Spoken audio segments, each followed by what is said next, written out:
Doctor APJ. Abdul Kalam का जीवन एक प्रेरणादायक कहानी है जो संघर्ष, समर्पण और सपनों को साकार करने की मिसाल है। उनका पूरा नाम डा अवुल पकिर जैनुलाब्दीन अब्दुल कलाम पेसात था और उनका जन्म 15 अक्टूबर 1931 को तमिलनाडु के रामेश्वरम में एक मध्यम वर्गीय मुस्लिम परिवार में हुआ था। उनके पिता मछुआरों के लिए नाव बनाने का काम करते थे और उनकी माता एक गृहिणी थीं। अब्दुल कलाम का जीवन कठिनाइयों से भरा रहा, लेकिन उन्होंने कभी हार नहीं मानी। छोटे से गांव में पले बढ़े होने के बावजूद वे अपनी शिक्षा के प्रति अत्यधिक समर्पित थे। अपनी प्रारंभिक शिक्षा रामेश्वरम में पूरी करने के बाद उन्होंने तिरुचिरापल्ली के सेंट जोसेफ कॉलेज से भौतिकी में स्नातक की डिग्री प्राप्त की। इसके बाद उन्होंने Madras institute of technology Pune से एयरोस्पेस इंजीनियरिंग में शिक्षा प्राप्त की।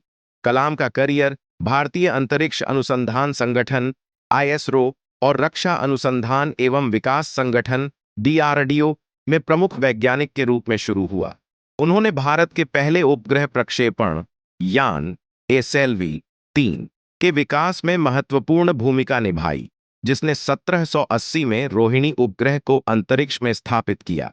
उन्हें बाट मिसाइल मैन ऑफ इंडिया कहा जाता है क्योंकि उन्होंने अग्नि और पृथ्वी जैसी मिसाइलों के विकास में भी महत्वपूर्ण योगदान दिया। 1998 में डॉ. कलाम ने भारत के पोखरण-2 परमाणु परीक्षण में महत्वपूर्ण भूमिका निभाई, जिसने भारत को परमाणु शक्ति संपन्न देश बना दिया। उनके नेतृत्व और वैज्ञानिक योगदान के कारण वे पूरे देश में सम्मानित किए गए। 2002 में डॉ. कलाम को भारत के 11वें राष्ट्रपति के रूप में चुना गया। उन्होंने अपने राष्ट्रपति काल के दौरान देश के युवाओं के बीच प्रेरणा का संचार किया।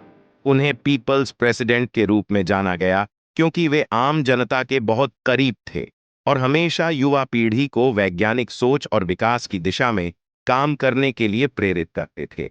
डॉ. कलाम का जीवन बेहद सादा और अनुशासनपूर्ण था।